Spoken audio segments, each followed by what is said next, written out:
Yes, doctor, go ahead. Go ahead, run. Okay, so we'll discuss only cleft lip and palate here because the other things that are important we'll discuss in ortho, the conditions related to the foot that also is dealt by the plastic surgery people. They will be covered in your ortho, so I'm not going into the detail of it. So today I will talk about only the cleft lip and palate. What is the cleft lip and palate? It's Doctor, a if you don't congenital mind, defect. sorry for interrupting. Could you mute everyone, Yes. please? Could you mute everyone, Okay, please? just a minute. Okay.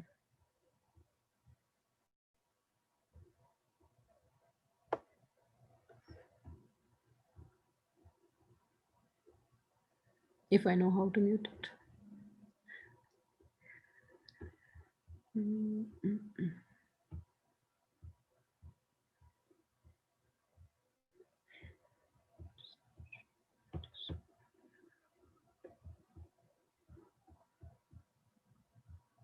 Okay, I think it's everyone is muted now.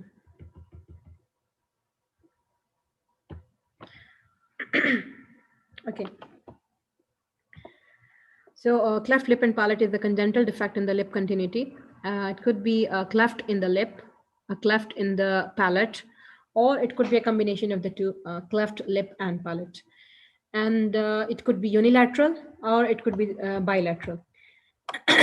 Epidemiologically, its incidence is the most common of these is the cleft lip, which could occur with or without the cleft palate. And its incidence is about 1 in 2,000 for all the clefts. Sorry for this.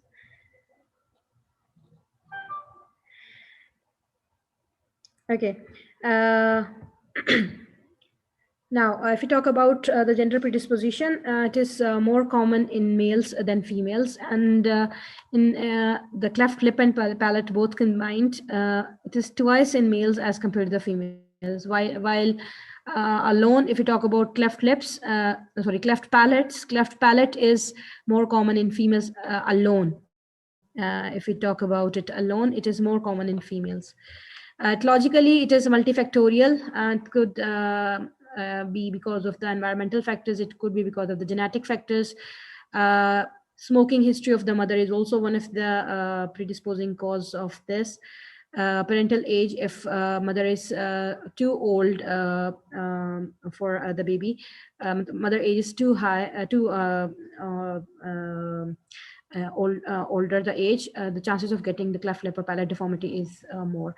Then use of certain drugs, like drugs that are used to treat epilepsy, anti-epileptic drugs, they are also prone to affect the development of these nasal and maxillary and mandibular processes and cause disruption in their fusion, leading to the formation of cleft lip. Okay, so etiological factors can be multi, and for cleft palate alone and for cleft palate with cleft lip, 40% are cases are because of these environmental factors and other factors, but 60% are associated with some syndromes. They are part of a syndrome, and these syndromes can be like trisomy 21. Syndromes, these are, sorry, the syndrome that is associated with cleft lip, and this is just trisomy 21. But the rest are associated with more with cleft palate or cleft palate with lip. These are Van der Waals syndrome, Waardenburg syndrome or Stickler syndromes, or the other anomalies, other chromosomal anomalies, like the anomalies that are associated with problems in the heart, problems in the CNS, or the respiratory system. They are also associated with the presentation of cleft lip in the child. If you talk about the etiopathogenesis of the cleft formation, there is a classical theory of failure of fusion of the embryological processes. I'll show you a small video. Just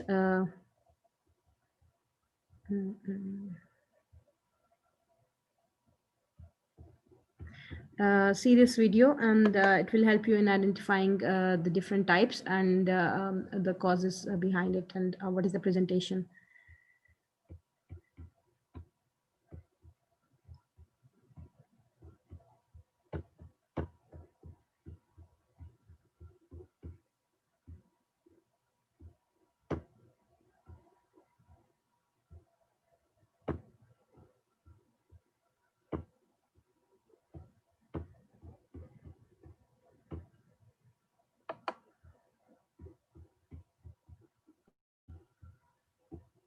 I'm Dr. John Mira.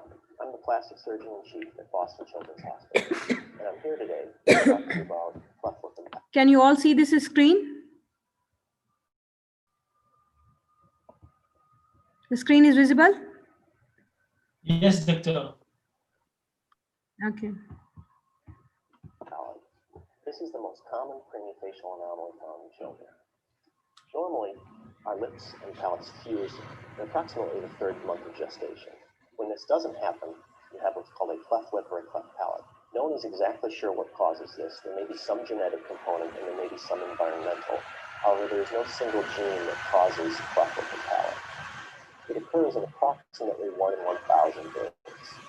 There are a number of different cleft lip and palate diagnoses, and I'd like to review them with you. The first is a unilateral cleft lip. This is an isolated cleft just of the lip, and it does not involve the palate. In this lower picture, this is a cleft palate. This just involves the palate, and the lip has fused normally. This is a case of a unilateral cleft lip or palate, where there's been failure of fusion of both the lip and the palate behind the lip.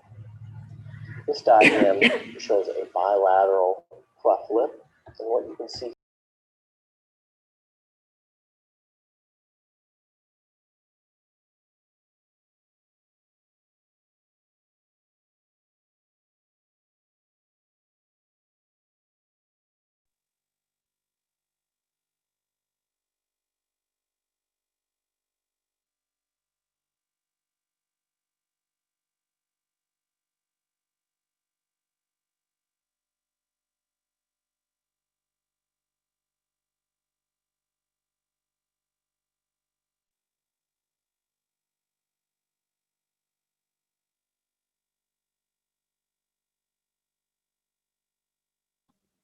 Doctor, remove the mute from your own. You can't mute with the videos working. Okay. cleft lip and palate. So this lateral tissue here and here. This diagram shows a cleft lip and palate where there's been failure of fusion of both the lip and the palate behind the lip. This diagram shows a bilateral cleft lip, and what you can see have failed to fuse. So this lateral tissue here and here has not fused with the central portion of the lip. Now this last case is a bilateral cleft lip and palate. So you see here both sides of the lip have failed to fuse, both sides of the palate here in front, and then all the way back into the central portion of the posterior palate. Now, although the initial diagnosis of a cleft lip or palate is concerning, it's important to know that your child is not in pain, and most children with a cleft lip and palate will grow up normally and have normal intelligence and do well in school and in society. In children who have a cleft lip and palate, one of the things that parents are very concerned about is feeding. In isolated cleft lip, feeding is usually not an issue. In children who have a cleft palate, however, there are some techniques that are required, and for this reason, we have several cleft nurses who have expertise in cleft feeding. On your first visit to our cleft team, we will have one of our nurses work with you and discuss all of the techniques to help you feed your child appropriately. In children who have a cleft lip or palate, dental issues are extremely important. We have a dentist and an orthodontist on our team, and we'll be seeing you on an annual basis. However, it's still important for you to see your pediatric dentist at approximately 12 to 18 months of age for your first dental visit. In addition, it's important to brush your child's teeth twice daily and to avoid foods that are high in sugar. If you have a child with a cleft lip or palate, you can feel very comfortable coming to Boston Children's Hospital. We have a multidisciplinary team and we treat approximately 150 new cleft children every year. If you have any additional questions, please visit our website or feel free to call us to make an appointment. Okay, so this when you look at this video, there are certain things that were this time I will share the lecture now.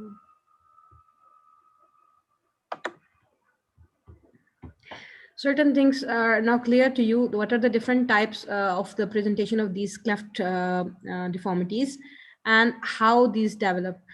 I'm not going into the detail of the embryology, and what I'll show you is just this picture. If you understand it from your background knowledge of embryology, that there are some frontal nasal processes and two maxillary and two mandibular processes, and they will, as the embryo is growing, they come to the midline and they join. Their fusion is very important for this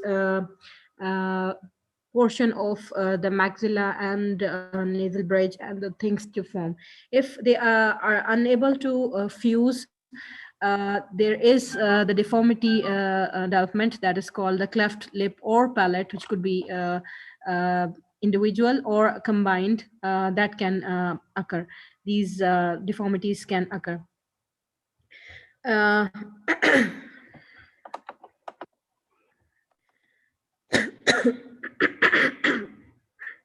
Okay, the patient usually presents to you in the infancy, and even before that, it can be detected in utero. After 3 weeks or after you can say this process is developing after 3 weeks. So if you are thinking about your embryological knowledge, that it takes around 3 weeks to start, and further around 8 to 9 weeks are needed for all this to finish. So we cannot diagnose it unless patient is with us at 20 weeks. For a normal ultrasound that we are doing per abdominally, at least at the 20 weeks of gestation, when the facial features are fully developed, we can identify these cleft lip or palate, cleft lip deformities along with the palate. And if you're doing it as transvaginal ultrasounds, then the chances of picking the problem earlier is good. We can pick it earlier as compared to the 20th week at the normal per abdominal ultrasound. Now, the timeline for these procedures are very important. Usually, this is a rule of 10 that we follow for the cleft lip repair. What is the rule of 10?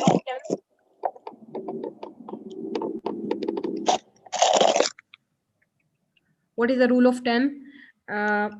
We at the age of 10th week, around 2 to 3 months of age, when the patient's weight is 10 pounds and when his HP is about 10 per kg. These are the three signs that you should see before you embark on surgery. Doctor, could you mute everyone? Yes.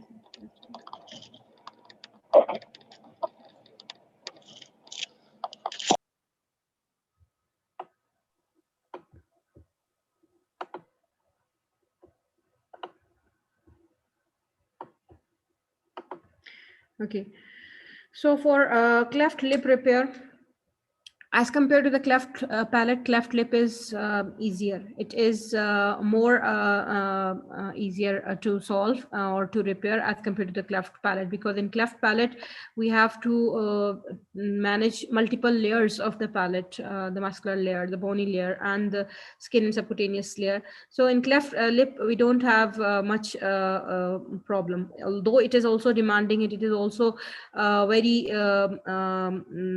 important procedure, because you are working on the patient's face to repair. So it is facial aesthetics is very much needed here also, but comparative to the cleft palate, it is more easier to undergo. Goal for the cleft lip repair is we have to improve the facial aesthetics, and what we have to do, we have to restore the near normal nasal and lip contour. And before surgery, we properly plan or map out from where we will take the flap and how we'll do the Z-plasties and how we'll do the flaps to cover the defect as well as to restore the normal border of the lip. Okay, so timing is around 3 to 6 months, and there is a rule of 10 coined by Williamson and Musgrave in 1969, about 10 weeks of age, 10 pounds of weight, and 10 gram per deciliter of hemoglobin. For you to remember, it is important that you should know for primary lip repair, we do it around 3 to 6 months of age, while for primary cleft palate repair, along with the eustachian tubes or the ear tubes, we can do surgery from 9 to 14 months. That is the time when we will get the ideal outcome or the best outcome. It is about 9 to 14 months. Why there is problem if we delay it? The problem is there is not only the defect, but there are also weakness of the muscles inside the mouth, and these muscles, they are the vocal muscles, and they are involved in the making of sound. So if you don't do the surgery early, the speech development of the child will be affected, and he may be mute for the rest of his life, because if you delay the repair, and the muscles, they don't act as they are already weak and they are not much developed, so it takes time for the child to respond to your treatment. So the more earlier, the more better the response. If you delay it, the chances of getting the complications or chances of child remaining mute will be high. So even after 5 to 7 years, we can offer the muscular surgeries, these VPI surgeries. These are for the velopharyngeal muscles on the back. But in this age group, the chances of getting the normal speech is not very good. Okay. What is the procedure we can do? The best are the Z-plasties. You can offer Z-plasties. It is not taking graft from some other area. We just use this the skin of the same area, and we do different we take different flaps of the skin by making different incisions, and then we do the Z-plasties. Just you can see in this picture. You can see in this picture that this whole area was a cleft, and now they have repaired it by making flaps of the skin and taking it from one incision and joining it by overlapping it on the other side. So this is to restore the normal alignment. This is what we want to achieve in cleft lip.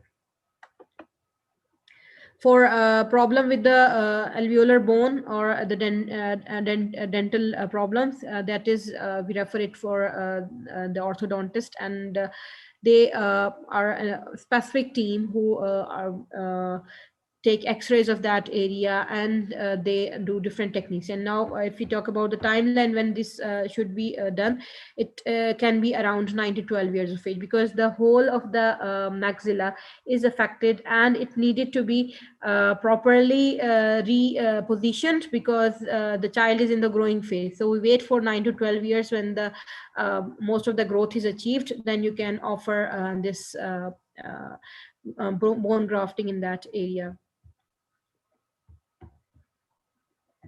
Okay. As compared to the unilateral cleft palate, bilateral cleft palate is more difficult to treat, and the results are not very good. Why these are having problem? Because in the bilateral problem, you have the skeleton which is not fused also, and you have to instead of just one side, now you have to look for the two sides, and there is bone grafting also needed in this region. And nose also needs some plastic surgery to maintain its integrity, because if you see the pictures, the nose of these children, the nasal uh, alley of these patients, children, they are usually flat.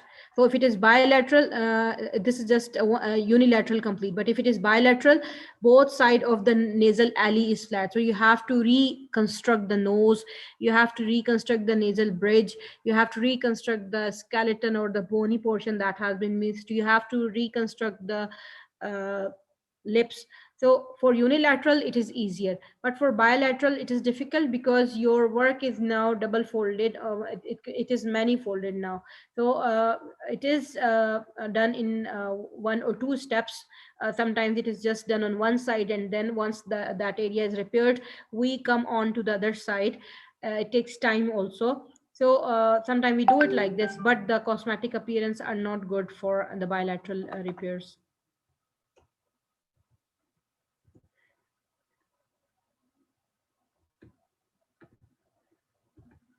Okay. What are the bilateral cleft goal repair? What are the goals for it? You should, you should regain the symmetry, reconstruct the lip anatomy, repair the muscles, create the gingival sulcus, improve the nasal anatomy, because I told you the nasal area is already down. So you have to rebuild them, reconstruct them, and all these as compared to the unilateral, as the thing that now double folded or many folded, your work is also increased. Okay, so let's leave it.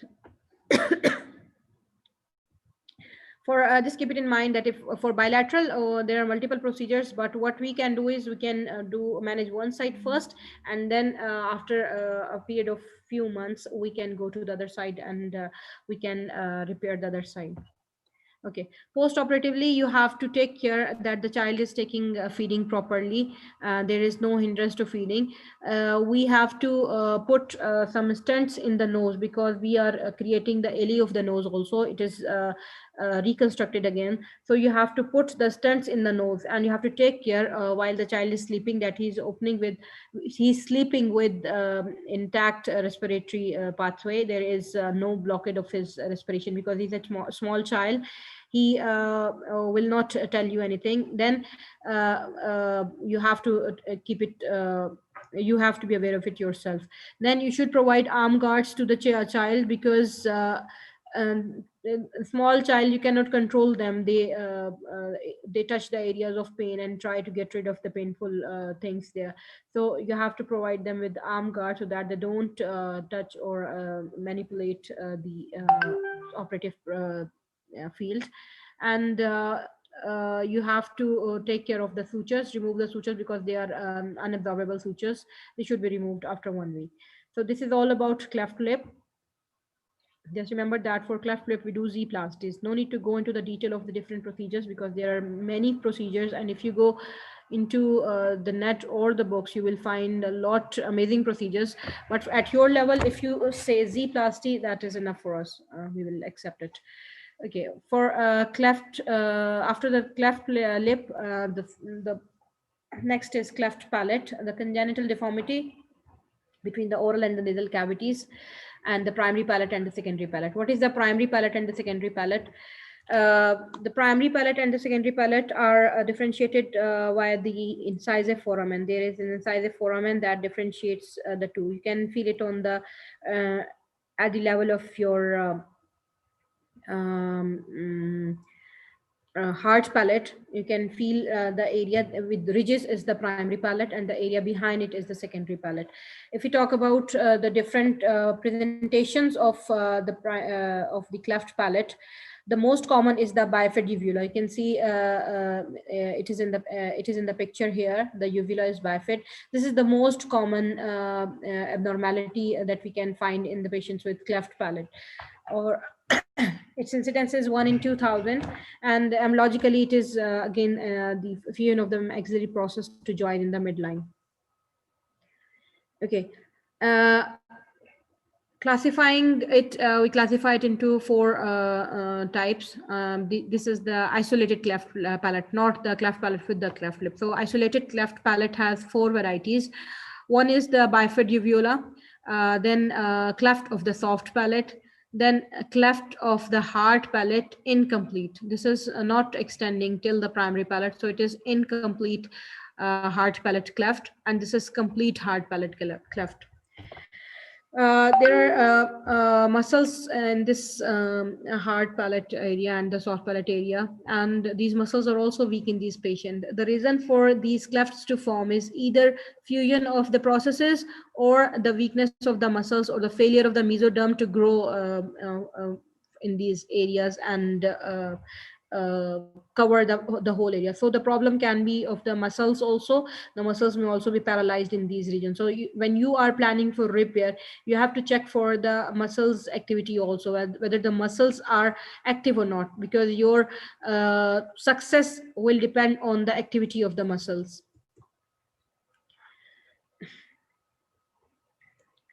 Okay. Then there are clefts of the primary palate, secondary palate, which could be unilateral or the bilateral. Unilateral are on the one side of the midline, and bilateral are on the both side of the midline, and median is in the center. So we can classify it on the appearance also. Okay, 40% of these are syndromic and 60% are non-syndromic. We have already discussed it. The cleft palate treatment is a multidisciplinary management. It is not just one person's activity. It is a whole team that is involved in the management. If I am the surgeon, it is not my duty only to treat the patient. I have to take help from the dentist for the problem related to the alveolar bones and the problem related to the teeth. I have to take advice from the ENT or audiologist about the eustachian tube problems, the speech therapist from the speech therapist about the muscular problems, from the pediatrician as the child is having problem in feeding. You know that when a child is feeding, he takes breath from the nose while he's feeding. So when you have a common passage, the nose and the nasal passage and the oral passages, they both are combined. These childs are prone to develop choking again and again, and they are very prone to develop the respiratory tract infection. So you have to take help from the pediatrician how to manage or how to continue feeding of these kids. Then psychologist, because it's a burden on the family also, and they have psychological pressure because of all this problem. And the psychologist's role comes from the prenatal period, because when in the prenatal diagnosis it is confirmed that this is a cleft palate, from the very first time the obstetrician should consult the psychologist to educate the parents about how to deal with this problem and how to further go with this. Then ophthalmologist, because lacrimal duct is also affected in between these problems. Then social workers, nursing, and social worker and the nursing teams are also needed to guide the parents how to cope with this problem. Cleft palate is more demanding as compared to the cleft lip, as I have already told, because you have a lot of things to manage there.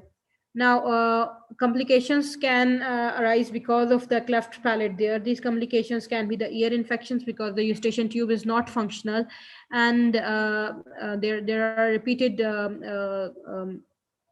infections of the middle ear in these patients.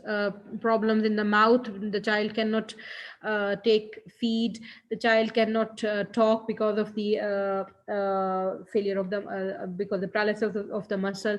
Child's growth is also affected, and the nose is also deformed. There is respiratory problems also, and along with these, if the child is related to some syndrome, then the problems are you can say they are exponential now, because they are suffering from a syndrome, not only this cleft lip or palate problem, but also a syndrome also. You have to keep in mind all these complications while you are managing this patient.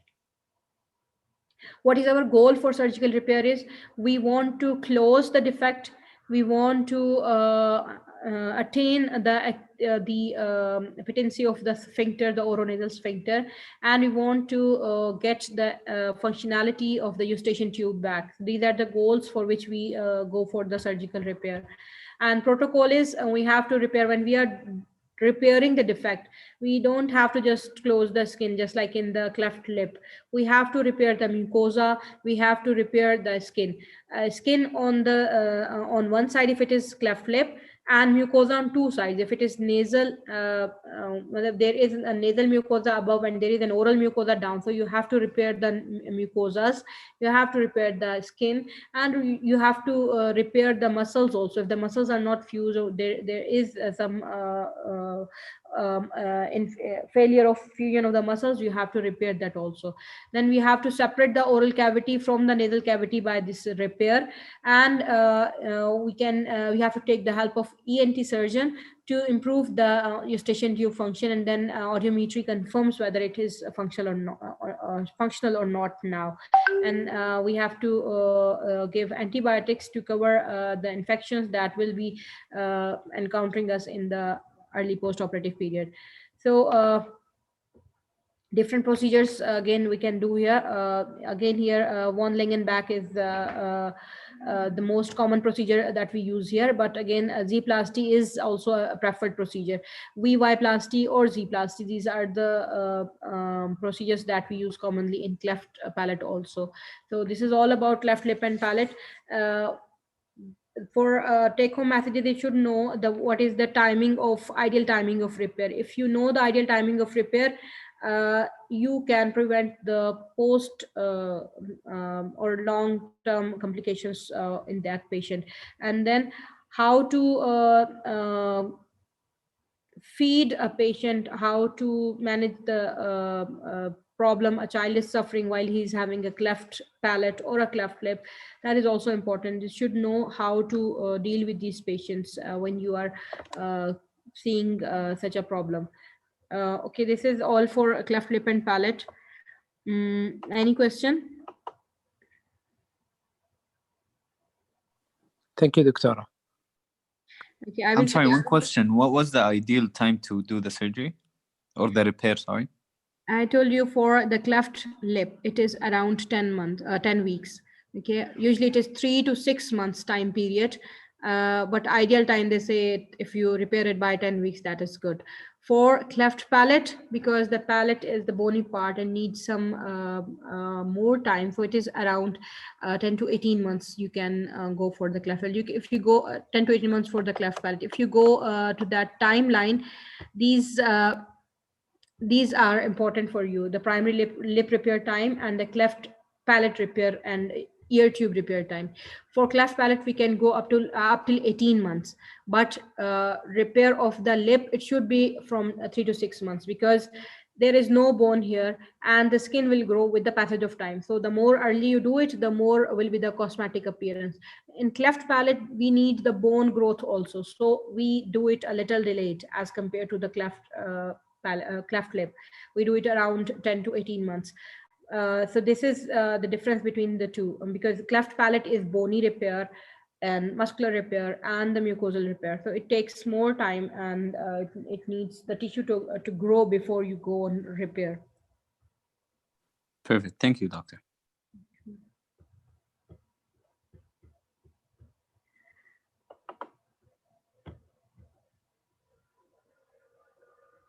Okay.